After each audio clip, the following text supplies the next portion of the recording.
The story begins with a captivating tale, a place called Neverland, where children can do anything their hearts desire. In this magical realm, there are no rules, no grown-ups to say no. This enchanting story is being told to a young child by a man named Peter. Peter asks the child, "Do you want to go to this place?" The child's eyes light up. "Yes, I absolutely want to go there." The very next day, we learn that the child Peter was speaking to has vanished. To be clear, Peter has taken this child. And tragically, this isn't an isolated incident. Countless other children have disappeared in the same mysterious way. We are then shown the school where the vanished child was studying. Today, a small farewell party is being held there. Within a circus tent at this event, we see a clown. This clown is, in fact, Peter, the same man we saw at the beginning of the movie. He has arrived here with a sinister purpose, to take another child. He spots a little boy named James and gives him a balloon. It seems Peter has taken a particular interest in this child. Later, we see James and his mother at home. As James sleeps, his mother goes to take a bath. James is alone in the room when Peter suddenly emerges from the basement. Peter, with a disarming smile, tells James, "I'm your friend, the one who gave you a balloon at the circus." Peter picks up the child and begins to speak softly. "There's a place where you'll never have to sleep. All your dreams will come true. You'll get whatever you wish for. Would you like to go there?" Meanwhile, James's mother realizes he's talking to someone.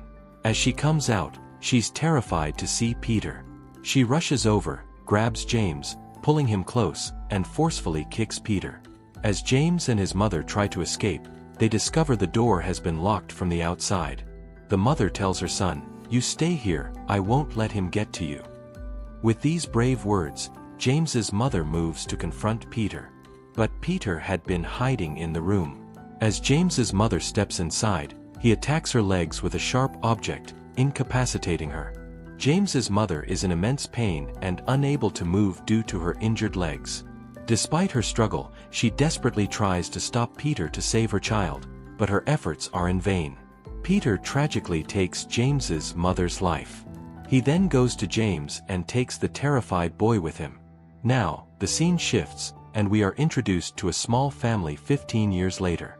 This family consists of a mother and her 3 children, a daughter named Wendy, the youngest son Michael, and the eldest son John, though John does not play a significant role in this particular story. Wendy is on her way to drop off her younger brother Michael at school, as it's his first day. As Michael arrives at school, he meets his neighbor and friend, Joy, who is waiting for him outside. After this, the scene shifts again, and we catch a glimpse of Peter applying makeup. A girl appears to be with Peter. They both get into a car, which they use to kidnap children. For your information, these individuals are once again setting out to abduct children after a 15-year hiatus. That night, we see Peter enter a shop. He purchases a mask. As he starts to leave, the shopkeeper suddenly calls out, "Who's going to pay for that?" Hearing this, Peter's demeanor changes. He has a knife in his hand and attacks the shopkeeper, ending his life. After this unsettling event, we are shown Michael and Joy inside the school. To solidify their friendship, Joy gives Michael a gift, a very charming picture of the two of them. Michael is delighted and places the picture carefully in his bag. After school ends, we see Wendy waiting for her brother Michael outside. At that moment, Wendy's boyfriend arrives, and she becomes engrossed in conversation, her attention diverted. She doesn't realize that Michael has already left for home on his bicycle. Here, we also see Peter's van parked outside the school. As Michael cycles home, he unexpectedly encounters a hidden trap in his path, causing him to fall off his bicycle. This trap, unbeknownst to Michael, was set by Peter to abduct him.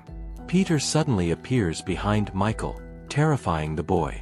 He seizes Michael, puts him into his van, and drives away. Wendy is still waiting for Michael, growing concerned. Michael's phone is off, so she can't reach him. Assuming Michael must have gone home, she also heads back. After this, we are shown Michael, who is in a room. He attempts to call his sister from his phone, but there's no network signal. The call doesn't connect. Just then, Peter enters the room, and Michael quickly hides his phone. Peter has brought some food for him. He tells Michael, "I want to take you to a world where you don't have to go to school. I want to send you to Neverland, where you can do whatever you want." Michael is visibly frightened and cries. Meanwhile, Michael's family is in a state of growing anxiety. They have no idea where Michael is. His only close friend is Joy, but Michael isn't at Joy's house either. The family's worry escalates. Wendy's mother was furious with her, as it was Wendy's responsibility to pick up Michael, but she had been preoccupied talking to her boyfriend. Regardless of the circumstances, their home phone suddenly rang. When Wendy answered, she heard eerie music playing in the background. It was Peter on the line, playing the unsettling tune. He calmly told them not to worry about Michael, assuring them he was perfectly safe. As they heard this, a wave of dread washed over them. They realized the kidnapper who had been abducting children 15 years ago had returned, and now he had taken Michael. Meanwhile, Peter had discovered a picture of Joy in Michael's bag. Looking at the photo, Peter remarked to Michael, "He seems like a very good friend of yours. If you want, I can bring your friend here for you. He can also go to Neverland with you. You two will be happy together in that place." To this, Michael pleaded, "No, please don't do that. He's not at fault, he's a very good boy." Hearing this, Peter merely replied, "Only good boys are needed in Neverland." This chilling statement meant he now intended to kidnap Joy as well. We see Wendy, who had called someone and was speaking to them. On the call, she learned that a child had disappeared 15 years ago and had never returned.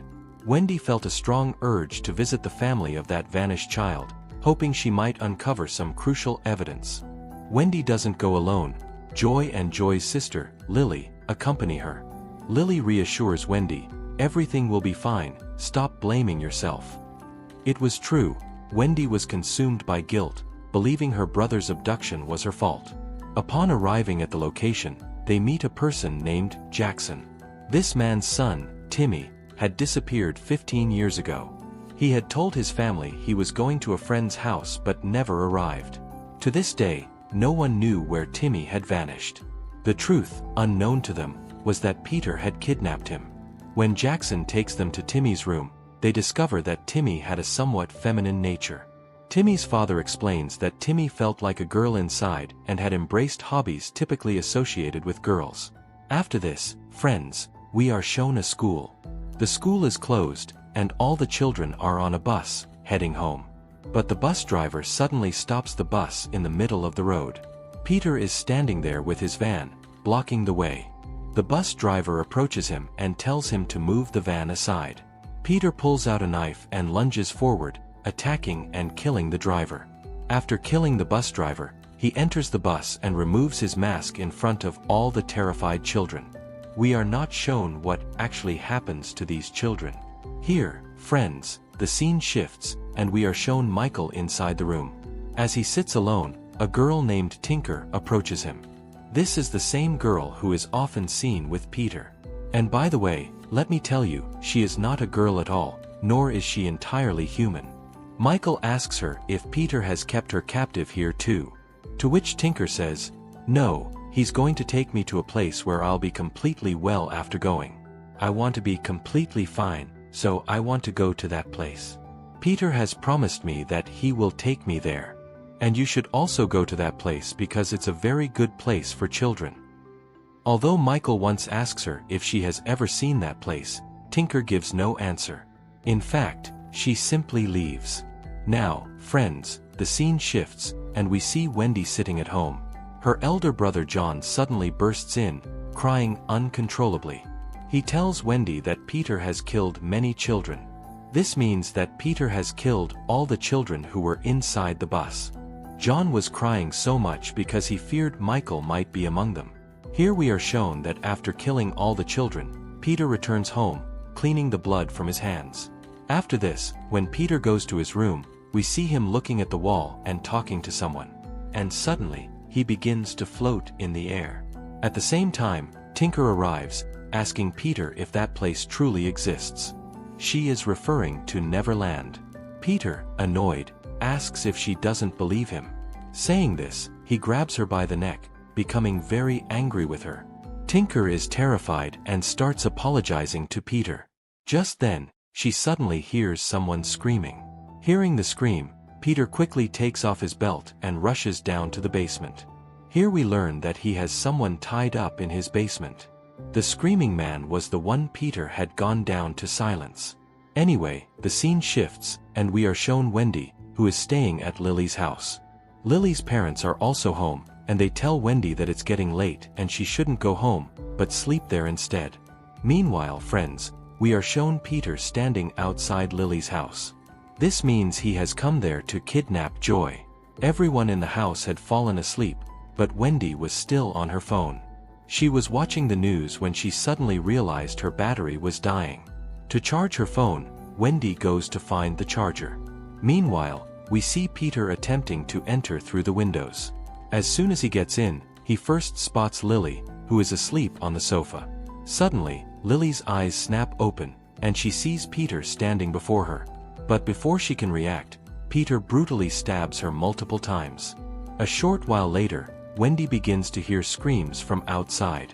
When Wendy cautiously opens the door and looks, she discovers Peter attacking Lily's father. After killing Lily, he now takes the life of Lily's father. Before Peter can enter the room she's in, Wendy quickly hides. She has climbed out of the window and is concealed on the balcony.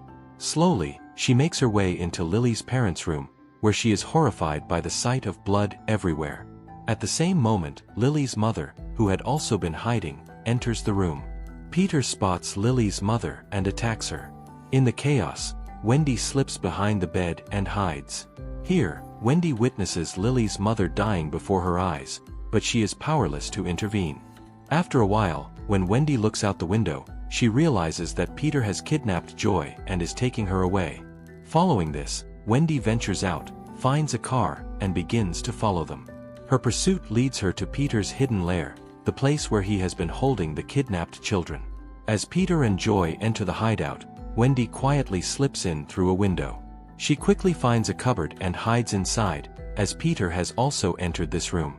After Peter changes his clothes, he takes Joy to Michael. The two friends are reunited, but Michael is clearly distraught. Peter then asks, "Who among you two would like to go to Neverland first?" When no one responds, Peter simply picks up Joy himself and takes her towards Neverland. Meanwhile, we see Wendy, who has armed herself with a knife, beginning her desperate search for her brother and Joy.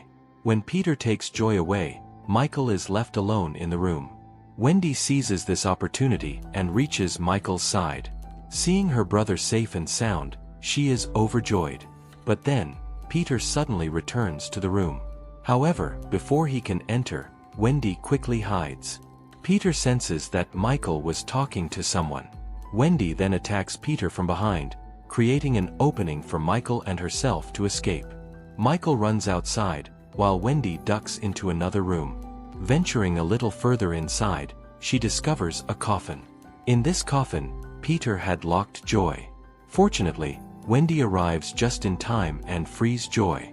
Poor Joy is terrified and crying uncontrollably.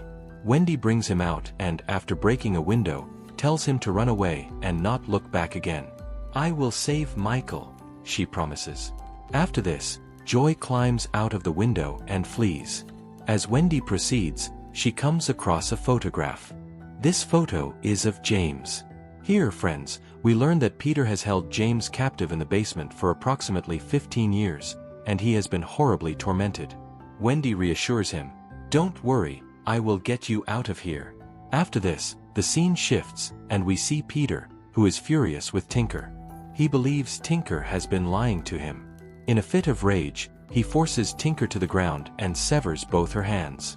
As Peter then descends, he spots Wendy and immediately attacks her.